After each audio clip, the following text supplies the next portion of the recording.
Thanks everyone for being part of Overwatch University. You are listening to and watching Security 402, which is Security Operations and Analysis.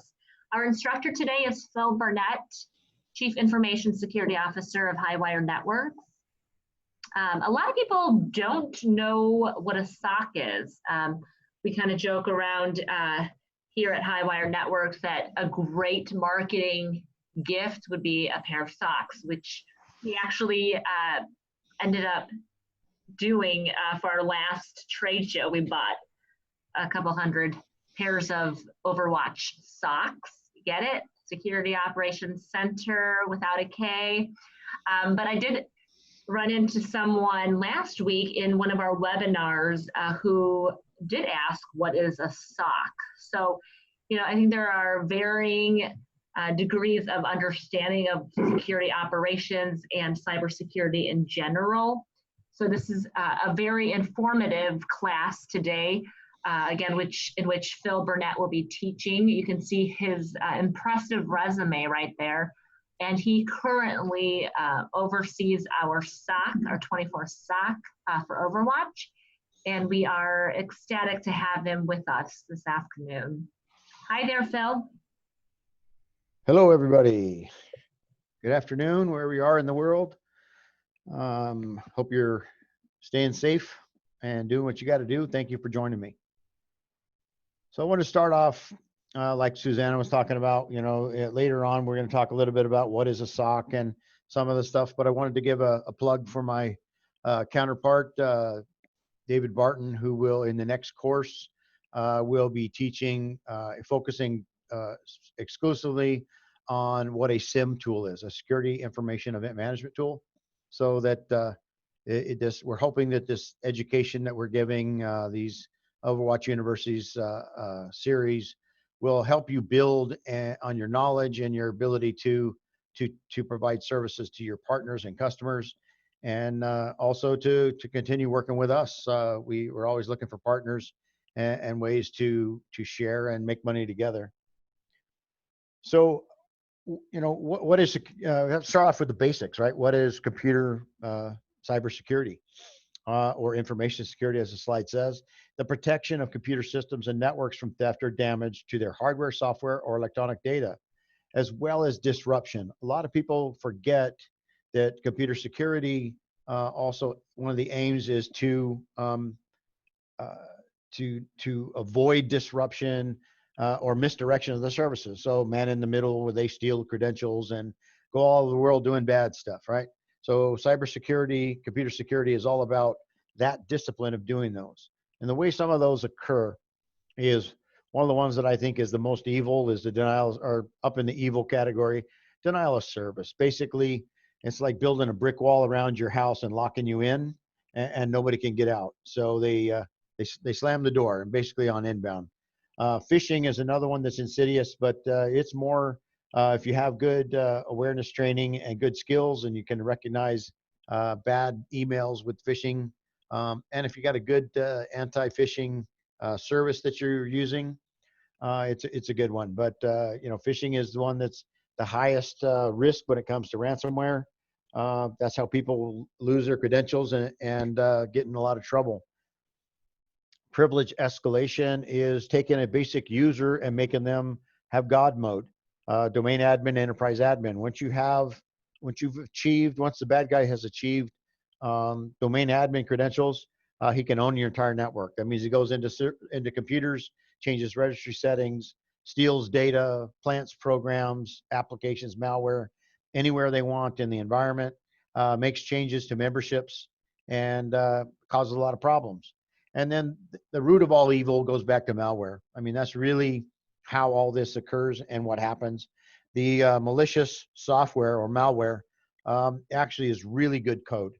Basically, if you want to learn how to write code, learn and decompose malware, and look how they build structures, strings, and arguments in their software, because they have to make it small and concise. They don't have the luxury like Microsoft to have 10 billion lines of code to run their operating system.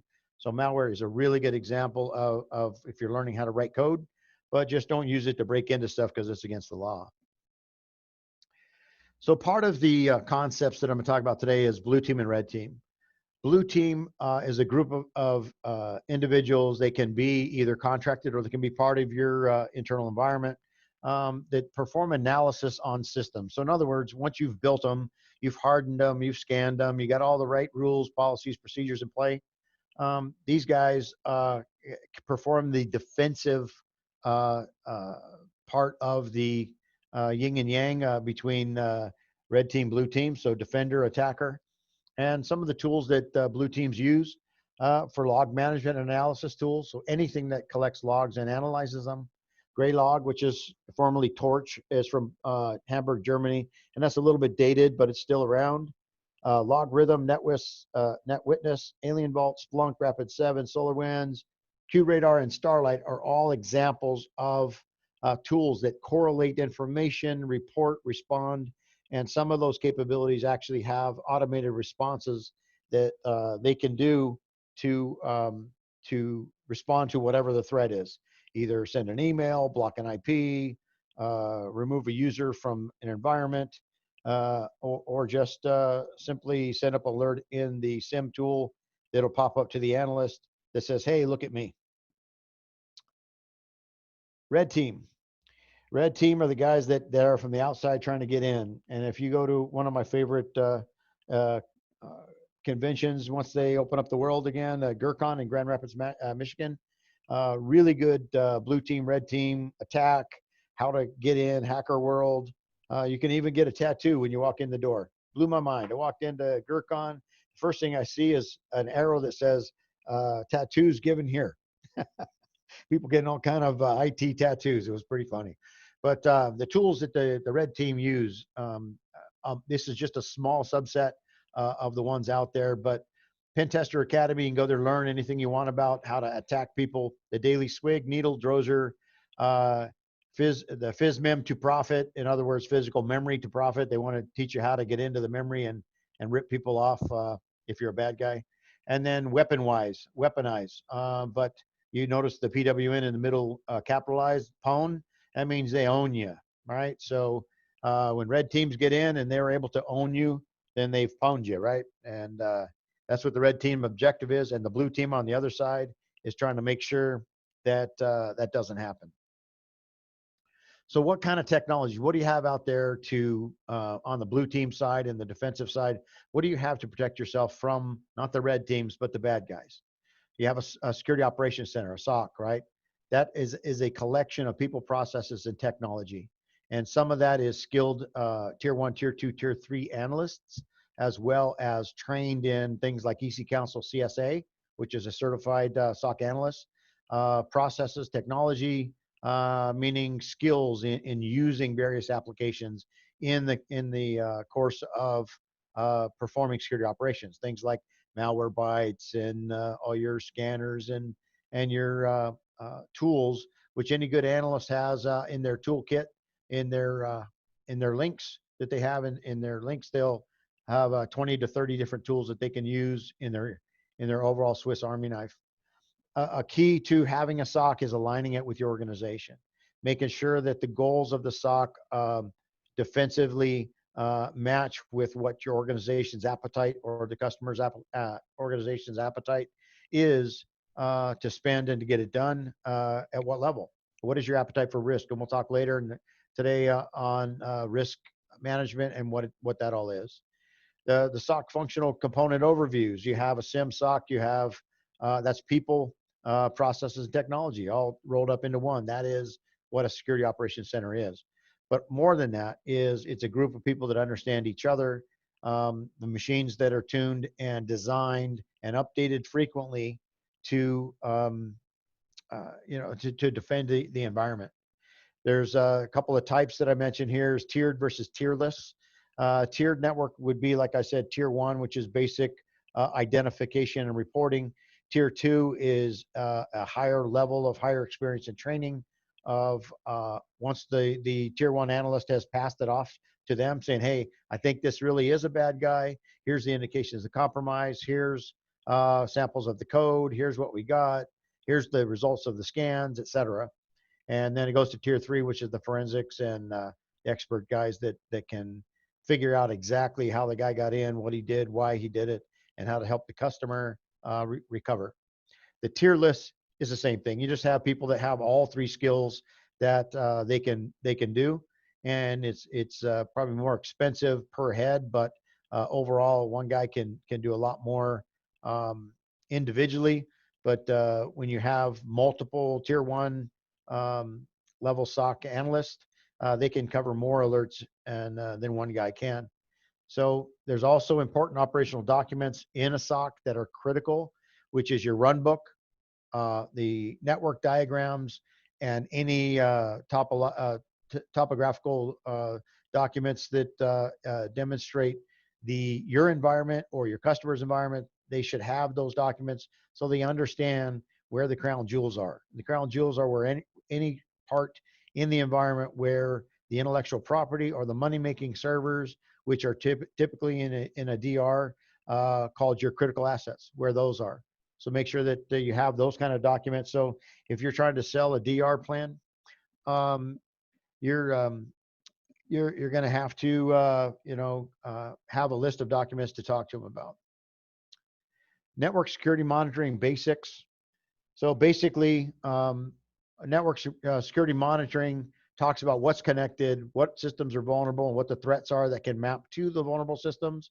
So the monitoring is what you do, is how you figure that stuff out. Network security event collection is where it'll take a list, and you'll be able to figure out what the events are, which are bad, which are not, which are operational. For example, one of my previous places I worked had both Splunk and QRadar. The QRadar was used for security events, and Splunk was used for nothing but uptime and application performance events. So like, how long did it take to process a claim? How long did it take to order? All those other things. Splunk was able to provide that information. There's another concept out there called continuous security monitoring, where you have either on cloud or on premise, either way or both, hybrid, with a single pane of glass. That basically means that you have a tool that presents, no matter where the data is, where the servers and hardware are, those are ones that are in the continuous monitoring in a single pane of glass where one guy could look at them. Sorry, my headset's causing me a little bit of issues here. What they do is collect events.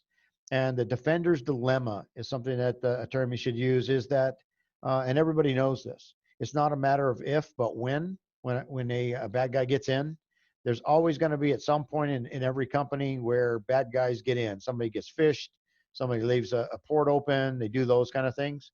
So you got to make sure that you understand what that is and have a plan in DR, BCP, so business continuity or resiliency as they call it, to fail fast and recover quickly. Monitoring sources and overview, basically what sources should you monitor? You need to monitor your firewalls. That's the access, that's the front door. You need to monitor access internally to different systems, applications, and processes. You need to monitor your Active Directory, looking for changes, looking for group membership changes, changes to objects, people using usernames like Sam Jones, putting them in the admin group, things like that. Data centralization. You need to make sure if you're collecting logs that it's actually centralized into one platform or one location, and deduped if at all possible, because that can be a ginormous amount of log data in the matter of terabits per day or whatever. And also, when you do that and dedupe it, it makes storing that stuff cheaper because it's not so big. But also, your SIEM SOC solution potentially would charge you for ingestion rates. So if you understand what you're ingesting and what it is, do you need encrypted SMB? Well, only if you can unencrypt it, right? Becomes valuable. So for your customers, make sure that you understand and have a calculator. If you're selling SIEM SOC that is in a ingestion model, make sure that you have a calculator that says, well, this particular type of server is so many events per second, database is this, web server is this, that, the other, and they're commercially available or for free out on the internet. So make sure that you understand ingestion costs money. So security by the layers. Basically, when you're looking at a particular company, and all of them that are on the internet, this is the way it goes. Everything starts at the perimeter. So your firewalls, your DMZ, your data loss prevention, all are in the outside layer. If you harden these, 90% of the bad guys can't get through because the firewalls are doing their job. And if they're a next generation firewall, that means that they're updated with artificial intelligence and machine learning in some cases, that will help the firewalls perform better and handle tons and tons of traffic. Now, if they get SYN flooded where SYN packets are sent and they get denial of service, you got to have a plan B. How do you redirect your company to another set of IPs or accesses to the internet during the flood, and then rotate them, fail them back to normal after that fact? The platform level is where your antivirus and malware, your patching, security, all that live. That's just inside the firewall. And then your application. This is where secure coding, security specifications are. This is where you should have secure code if you're developing code internally. Static and dynamic code review, meaning that you have code that's at rest or code that's in action. You need to make sure that you understand those and what the different security restrictions and requirements and how to get somebody to help you do that. The data layer is where the file and data encryption, enterprise rights management, all that stuff occur. This is where the money's at. This is where the bad guys want to go, is wherever the data is. Inside that, before you get to the final layer inside, which is the company, you have monitoring, intrusion detection, and remediation. So you need to make sure that you're on track and on target with what you need to do and how to defend it. So I put this picture on here so you guys could understand what's out there in the world. And this happens in nanoseconds. This stuff comes through, flies through, and before you know it, it's in the environment. So how do you do that? Well, you have to have alerts, events, incidents, and anomalies. An event is just a simple change indicating a policy may have been violated or failed. Events are something that your analysts have to realize and be able to use, in that they know your environment. And like I said before about understanding, that one of the documents that you have is the network. The analyst knows, so he understands, oh, that's typical, that's normal operating process for this particular server or event, and then you can go from there. Events are not necessarily bad. They can be operational, meaning that a server is slowed down, or there's an event that there's an item or a change that needs to be looked at. Alert collection typically is set up for parameters outside of a security policy or a operational policy. Triage and log flow are things that you need to understand. What is the expected response? Just like in an emergency room at a hospital, if somebody's bleeding from their toe, it's probably bad because they're bleeding, because bleeding is bad. But if their jugular's squirting, then there's probably a different level of triage you'll need to pay attention to. Log flow is the same situation. How do you get those critical logs into your system to get them analyzed by the appropriate resource? That could be outsourced, insourced, could be your own company. And when they're looking at these things, there's several types of things that they need to analyze. Signatures, those are custom made internally or provided by a third-party vendor or part of your subscription that matches against bad stuff, right? So it's looking for a particular series of events, some codes, some binaries that look a certain way. Anomalies are something that where a change has taken place in behavior. It could be your system rebooting without warning. It could be blue screen. It could be whatever it is that's not normal. And that's what the term anomaly comes from, is something out of the norm. IPS is an intrusion prevention system. That is a signature-based or behavior-based tool that protects and takes over where the firewall may have failed. Many firewalls today have that already built in, so you don't have to worry about it. But if your firewall happens to be, a lower end firewall and you don't have intrusion prevention, you need to look for that. And your customers need to understand what the value is for IPS. And what that is is it stops unnecessary traffic. It could be just noise that somebody's firing at your network, but it also could be malicious code in that. And then the user behavior or artificial intelligence are things that the modern next gen tools use to identify threats or bad stuff. And there's at least 50 artificial intelligence providers out there. Some of the most well-known, or the most well-known probably, is the Cisco Talos. And there's other out there that, like Alien Vault, uses open source and others to provide AI to their tool. So be sure to understand alert triage and workflow. So like I said about the hospital analogy, is that there are certain responses and things that require immediate, something that require 30 minutes, something is an hour, once a day. Could be something simple as a reboot, so you schedule a reboot, or it could be something that, hey, your hair's on fire, I need to stop this east-west traffic, where a bad guy is trying to go between machines, trying to figure out how to communicate, so scans internally, and that's another indication of compromise. If you have a server all of a sudden starts scanning, looking for connections inside the environment where it can reach out to another server, and it's not normal traffic where it's trying to reach out, like a domain controller or something, trying to reach out inside the environment, make sure that that's expected and approved. And then you got incident creation. That's part of the thing that the SOC analysts do, is they build cases and they create incidents and then respond accordingly. Which leads us into incident management. So the SOC data organizational tools. I mentioned you need a SIEM. You need some kind of log collection. You also need a way to analyze the data. So you should have a toolkit full of tools like Malwarebytes, NPE from Norton, et cetera, whatever your toolkit is that you prefer. And you can go out online and search for SOC analyst recommended tools. You could take SANS courses where they'll teach you how to use all of those, how to identify things like credential stealers like Mimikatz and others. You should make sure to fill up your toolbox. And if you're talking to customers, find out what tools they use. See if there's a commercial version that maybe you could get them to do and sign up for.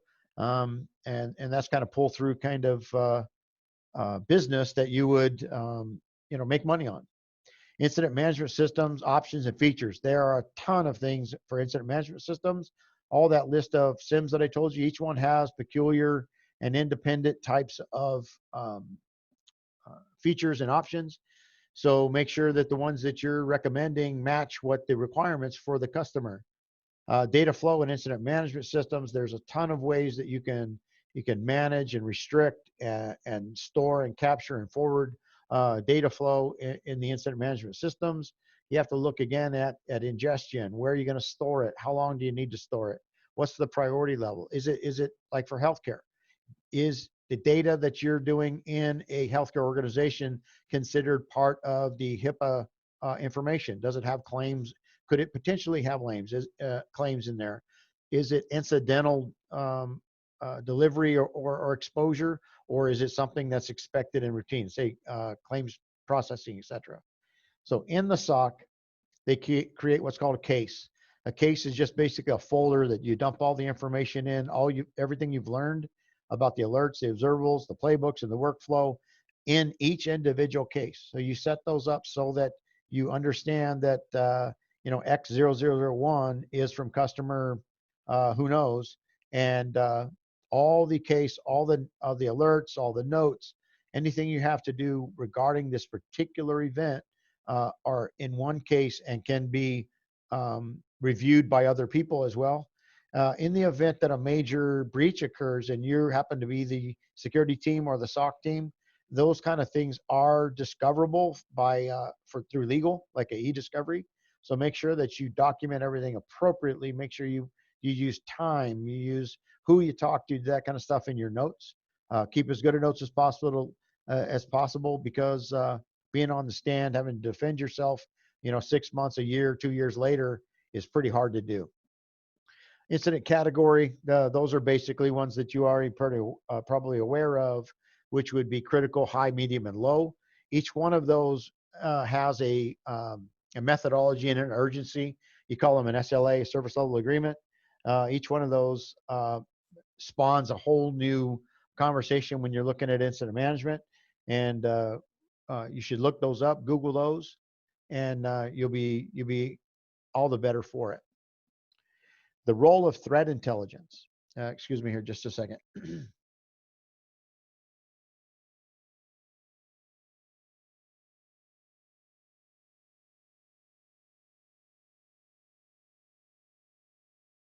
Sorry about that. Just doing a couple of these today and my throat's getting a little dry. What is threat intelligence? Threat intelligence is crowdsourcing for information that people need, that a security team or a tool need to understand to help them do their job better. Threat intelligence comes from many, many sources, but threat data and information versus intelligence. So how does threat data inform on information, which means that I have a series or a set of servers, but I have threat data telling me that only one of those 500 servers in my environment have that particular application is the only one that has a risk. So threat data tells you specifics on information about information, just like metadata is data about data. Also intelligence itself, because threat data tells you where the bad guy is and what he's trying to do, the information he's trying to steal, and the intelligence on the methodologies that they're trying to use to get it. The threat intel platform options include direct feeds. They could do monthly reports, emails, etc. So you can subscribe to news feeds and threat intel feeds that come in email or that directly feed into your SIEM SOC, and they greatly enhance the data. So it's called, in that terminology today, through the the JSON feeds that you get through your network are typically called workflow, and it's pretty important to capture that stuff with event creation, attributes, correlation, and sharing. That's another part of threat intelligence, where they use threat intel to create events because they've seen it in other places. The beauty of threat intelligence is you don't necessarily have been exposed to a threat, but your system can be prepared to respond in the event that it sees it. So it's like you're preparing for war, which is cyber war, right? And you're trying to make sure that your defenses are up. So you wouldn't build a wooden fence if your threat was telling you that the threat is fire. So you want to make sure that your threat intelligence is reviewed, analyzed, and applied correctly, so that we know how to defend against the bad guys. So what is a SIEM? A SIEM is a security information event management tool. A SIEM is just a name of any number of products that use data centralization, and also with the proper training and abilities, your analysts in your security team or your customer's team can understand what it is, and it helps identify. And I like to use the analogy of it helps you find the needle in a stack of needles. It's easy to find a needle in a stack of hay, right? Needle in a haystack, right? But a needle in a stack of needles is a lot harder. But SIEMs provide the ability, when you have a ton of data, to search. It gives you visualizations like bar charts, etc.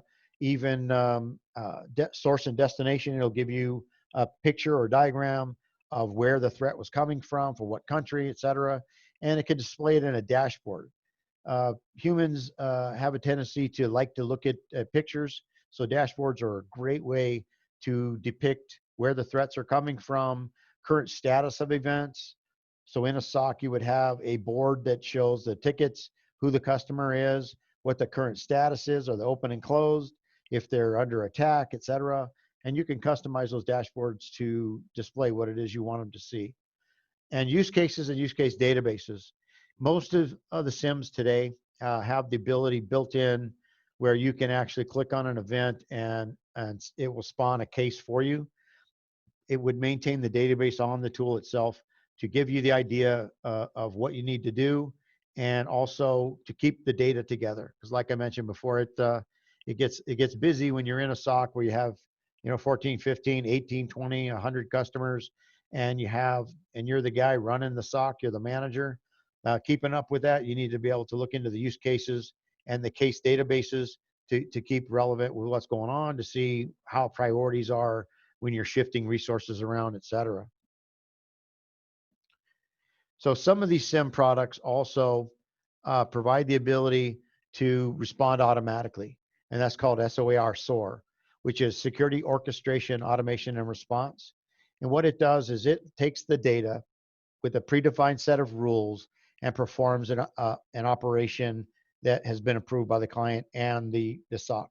Basically, it can send an email. It can, you can do whatever it is you want to do. A webhook. You can actually have it go in via API and disable an IP, block an IP at a firewall, disable a user, send a ticket that it disabled a user, and you can do these Boolean actions where you can just keep adding and adding and adding the number of things that you want it to do. Options and features are, you name it, they can figure out a way to do it. So if you're hiring a SOC, make sure that they have a good feel or if you're selling SOC, make sure that they have a good understanding of what SOAR is, how it works, and how they build playbooks so that they're ready to go day one. When you get a new customer, you get them integrated in their environment. You say, okay, we're in, we're detecting, we're getting the information that we need. Here's your security operation playbook. Here's your SOAR list. Which ones you want to try first? And you test them, make sure they don't break stuff, obviously, and then you actually roll those out. And we recommend those at a real high level first. Start with brute force and then work your way through. The data flow between a SOAR and the SIEM is primarily done through the event evaluation, incident management, and the threat intelligence. They get those together and they find out when was the last time they saw this? Is this the first time they saw it? Has it increased in intensity? Is there a routine to it? Like every 5 minutes, does it try this particular thing? Or is it just brute force where it's slamming using a dictionary attack against brute force and a password to trying to get in? So SOAR capabilities are smart, but they're only as smart as the guy behind the screen or the lady who can understand what it's trying to do and take the appropriate steps to respond. So how do you identify bad actors?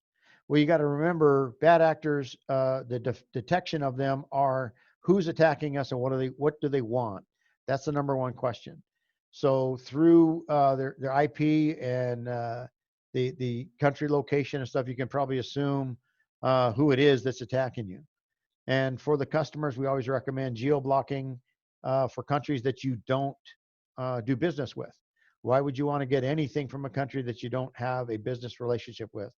The two types of attackers, there's more than two, but the two main ones are those that are opportunistic and those that are targeted. So opportunistic is just the script kiddies that run these things on the internet until they find somebody that responds. They're constantly looking for open ports, looking for response from firewalls and such, looking for open doors. The targeted attackers are a little more evil. Targeted attackers are the ones that have selected through reconnaissance and all the other steps they go through, have selected a particular company to attack. And they've done reconnaissance, they've Google searched, they've LinkedIn, they've Facebook, they've done many types of social engineering and intelligence gathering, and they have a mission. And typically these are government or nation states. Target attackers have a mission and a purpose and a single goal in mind to breach or compromise a particular target. Hacktivists, insiders, organized crime, and governments are examples of what the targeted attackers are, because they are a focus attempt. They're not just the guy in his basement trying to test his skills. They're motivated. Case studies of different attack groups. You should have that with your SOC team. They should understand what an attack from a particular country or crime group or a government or hacktivist group, what it looks like, so that they can review, because with so many alerts and things going, it's easy to forget.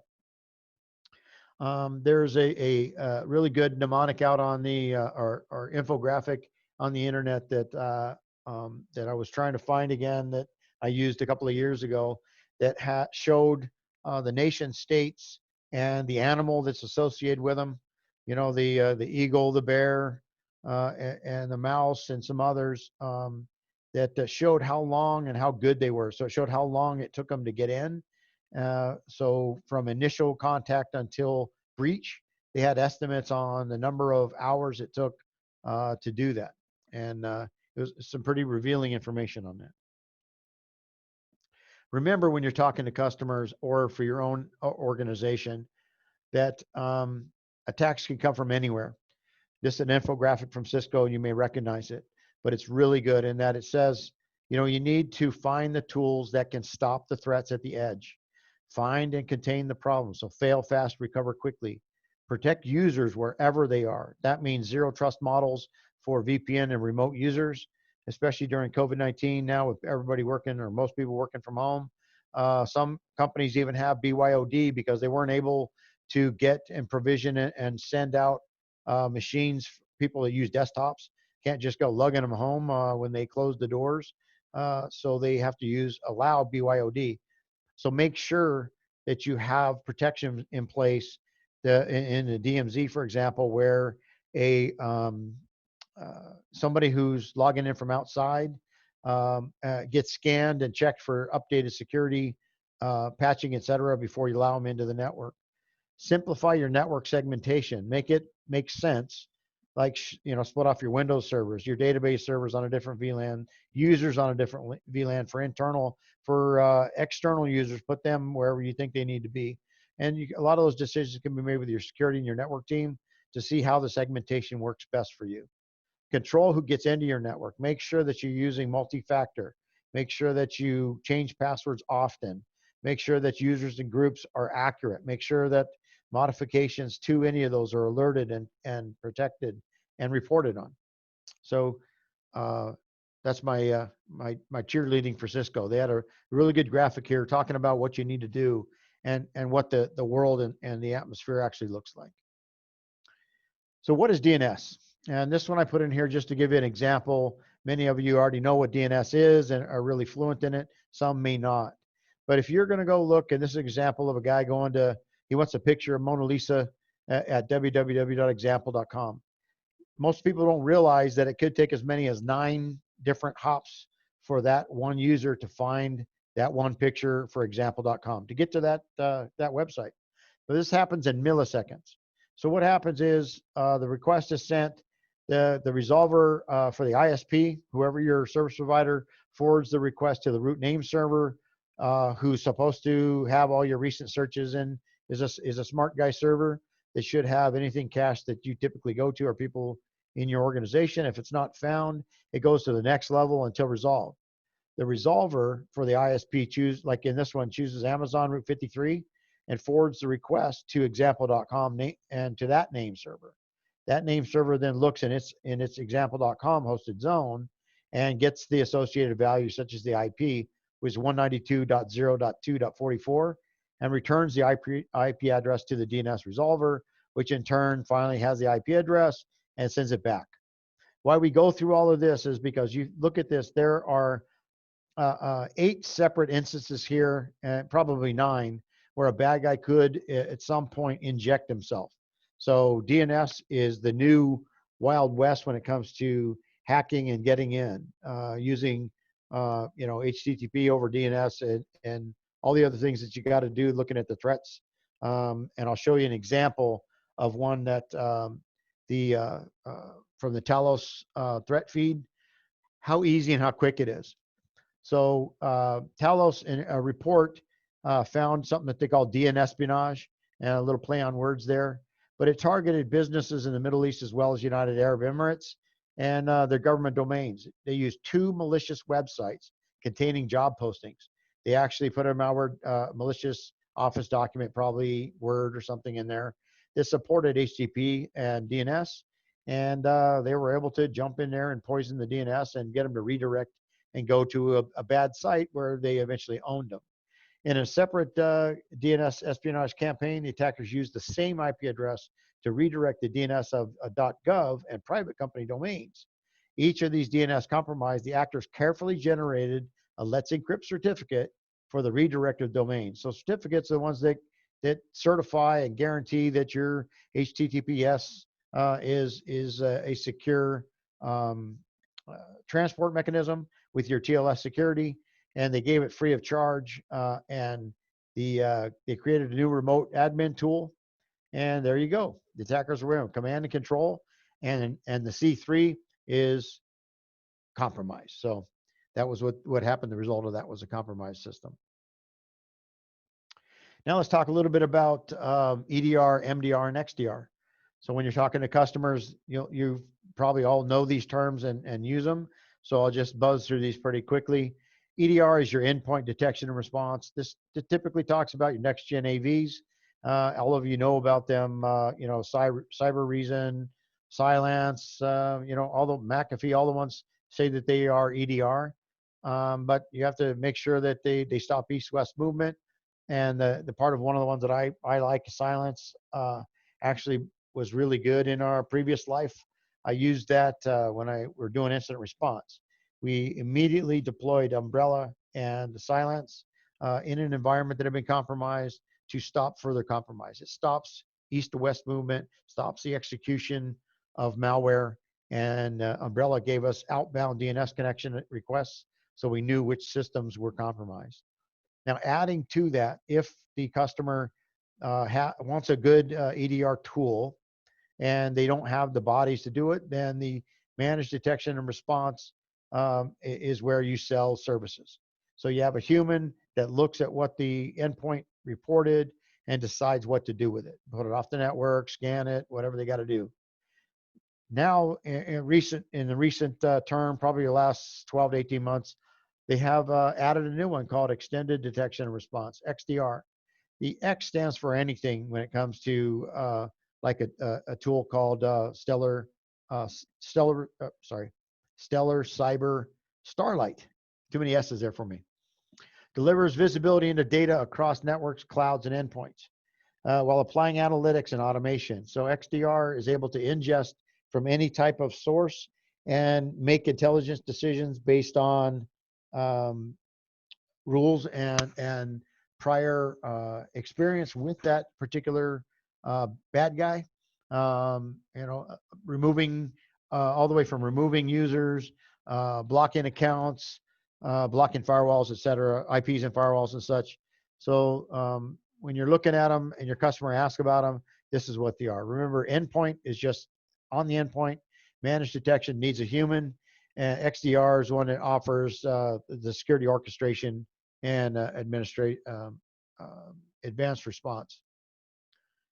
Events to pay attention to.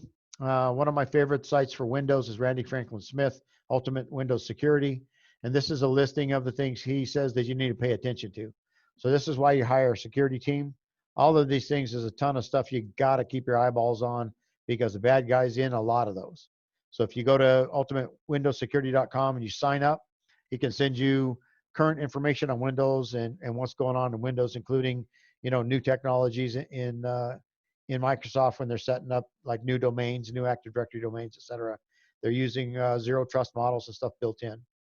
But these are some of the ones that you need to pay attention to. User creation and modification, Windows Defender, any of those events that it's done, any PowerShell use in your environment, firewall events, object and file auditing. What is triage in ITSEC? I leaned on a little bit here for Tenable. They have a tool, a product called VPR, which is the Vulnerability Priority Rating System. And I like it because it takes into account the vulnerability, the weakness, the latest scan, and gives you an idea of what the priority is. Is it critical? Is it high, medium, or low? And you're able to affect change. So when you patch and you scan again, it'll change that rating. So it allows you to keep a current rating on all of your resources and what the vulnerability risk is to that. It helps you spotting late stage attacks like recon, access, and denial of service. Triaging also includes attack lifecycle models.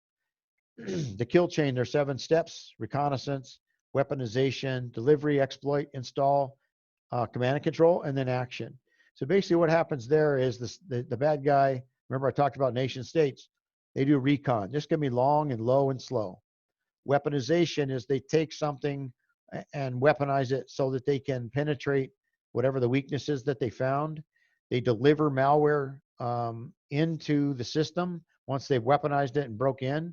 Once that is delivered and then executed, they exploit that the weakness and install something, malware, typically outbound, where it'll bring back in droppers, which are the ransomware return. And then they take command and control, and then the action is they do whatever they want to do. Are they going to wipe your backups? Are they going to exploit your databases, steal credit cards, whatever it is in your environment or your customer's environment? That's the last step. And I wanted to point out is that when you talk about late stage attacks, attack can occur in any one of those 7 areas. You can go from 0 to full blast action in one step with a click of a phishing email. So spotting exfiltration and destruction attempts, there's ways to understand exfiltration, which is data leaving the environment. Could be like using Mimikatz to steal credentials. It could be dumping, copying, duplicating databases, or it could be just malware that just wipes drives and does bad stuff, encrypting drives, for example. There's also, you should detect attempts to access sensitive users.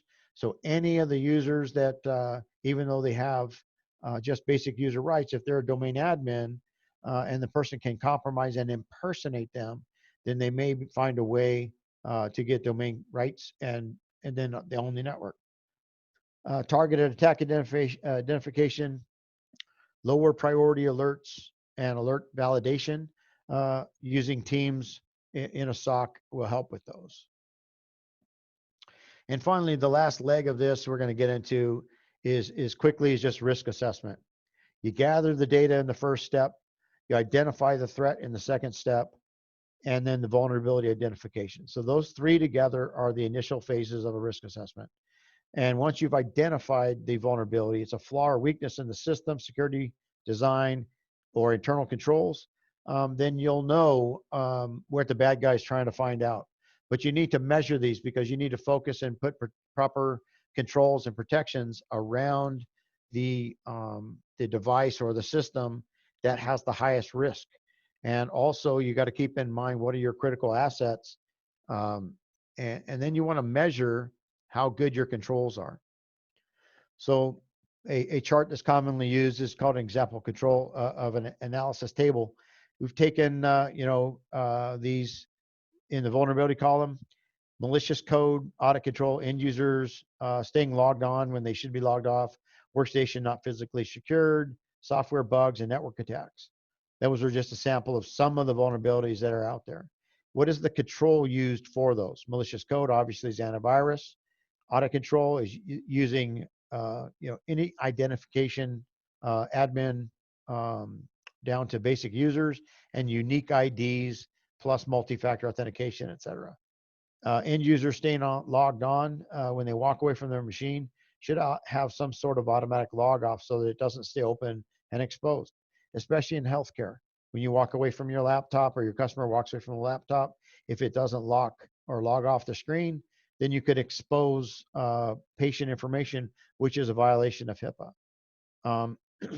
Workstation not physically secured, put a screensaver on there. Another way, like in healthcare, is use locks. In one of my previous companies, we actually had hardware locks that actually bolted onto the device and then to the desk. And those are considered all preventative types of controls. Of the 2 here, also IDS and antivirus was also detective, meaning that it will identify when a vulnerability is tried to be exploited. The next column talks about implementation. Is it in play? And it's okay. You see at the bottom where it says in progress. I mean, it's being rolled out. And then network attacks, the IDS or IPS or whatever you're using, partially implemented. The scale and the scope and the score for those all are what end up with the last column, talking about how effective is the control. For like the antivirus, they consider that medium, And that's because antivirus is only 30 to 40% effective anyway. Out of control, if you have unique user IDs, that will satisfy that particular control. But it has a high effectiveness, just like the rest of them. The user logoffs, workstation physically secured, auto update. I don't necessarily agree with because it can break stuff, and they say effectiveness is not applicable. It just depends on your environment. And then network attack IDS partially implemented. It could be good, it could be bad, but it's only one part of a greater, bigger thing that you need to do. Step 5, once you've done all of that, you need to figure out likelihood. How likely is the vulnerability capable to be exercised or breached? Describe it as high, medium, or low. That's all you get. You get 3 choices. The impact analysis to me is one of the most critical. Determine the adverse impact resulting from a threat if it's successfully exercised in that vulnerability. If you understand that it's going to take over, if somebody compromises that particular asset or breaks that control, your entire environment is gone, then you're going to say the impact of that is pretty high. But if it happens to be just one machine and you have effective controls for lateral movement and antivirus protection, and blocking, stopping malware, then it would be the impact would be low. And step 7 is the risk determination. And this is using all the combined previous 6 steps. You're going to put all these together to give it a final risk determination. The likelihood of a given threat will be exposed or exploited, the magnitude of the impact, and the adequacy of planned or existing controls to reduce or eliminate. Remember, risk management, the idea for it is to reduce the risk to an organization. Identifying it is just one step, but reducing it is the ultimate goal. Saves money, saves downtime, saves jobs, because if you're the CISO, they're the chief expendable officer, meaning that if something goes sideways with security and look at all the breaches, the CISO is usually the first guy that is looking for a new job. So they keep their resume updated. Step 8, control recommendations. After you've done all that and you think that maybe your customer, maybe yourself, maybe your partner, or even at home, you address the risks and strive for sufficient mitigation. So what do you need to do? You need to look and see what matches and what is the correct way to reduce the risk or eliminate it if you can. The only safe system is the one that's shut off, unplugged, and in your closet, right? But then it's still subject to physical risks like flooding and theft. And step 9 is to document the results and deliver those. If it's to a particular group or entity. And in my previous life, one of the companies I was at, we would do these risk assessments against a small group. We'd take one team, like say service desk or developers or the security team even, or operations. We would take one of those at a time, not try to eat the whole apple at once or boil the whole ocean, as people like to say. Take a small footprint, take one, learn, understand the steps in risk management. And then for salespeople out there that may be looking for ways to work with their partners, see how you can get partners that do risk management quickly and as efficiently as possible, so that you can work and become a trusted advisor, not only a trusted partner to your customers. Questions? Susanna, to you. First of all, thank you so much, Phil.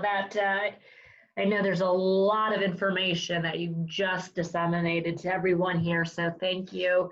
And as Phil mentioned, this is his second of 4 sessions that he's doing today, so I appreciate it, Phil. Along with my normal CISO job, right? Yeah, I know. It's good. You've had a busy day. It's good. Well, we did have one question come in. In your opinion, Phil, what makes a good security analyst? Was the question. Kind of broad, but. Yeah, no, that's a great question, because when you interview analysts and you're looking for somebody who wants to do that, I like somebody who can think on their feet, but also somebody who's curious. If you have thousands of events popping up and things just don't look right, even though it's innocuous, you'll want somebody that looks at it and says, you know, I've seen a little bit of this. Maybe there's something more to this than just, you know, XYZ. And there's plenty of good characteristics that you'll see in a new analyst. And I can tell you from my 25 plus years doing this that and managing SOCs all over the world and global incident response, et cetera, is that the ones that I like to see the most are the analysts that are doing threat hunting even when they don't have to. Most organizations out there have some kind of mandate saying you need to do continuous threat hunting, and I want to see X number of new tickets created on that, blah, blah, blah. I like the guys who are out there searching because they read something on the dark web or wherever they're looking at on their off time. They found a threat and they're looking to learn more about it. And then they are looking and searching in environments for threats and things particular to their customer. So curiosity, they say curiosity killed the cat, but satisfaction brought him back, right? So when you get the analyst, when the light bulb goes on and they found and they actually put 2 and 2 together and were able to use their training to satisfy that and to respond, that to me is a home run. That is the person that I wish I could clone 40 or 50 times and hire them all. Yep. So someone who's an avid learner, right? Not just because it's part of their job responsibility, but because they really have ambition to learn. And curious. Yep. Yeah. Yep. Well, very good. Hey there, guys. We only have a couple minutes left. If you look at your screen, a reminder to take the certification exam if you're interested in receiving CPE credit for today's session.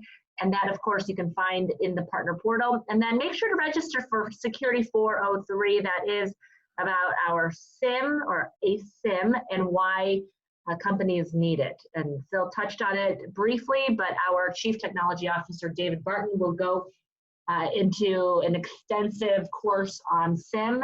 So make sure you sign up. Have a great week. Well, I keep thinking this weekend is the holiday weekend, but nope. We have one more week before the holidays. So until we see you next time, have a great 2 weeks. Thanks, guys. Thank you, everybody.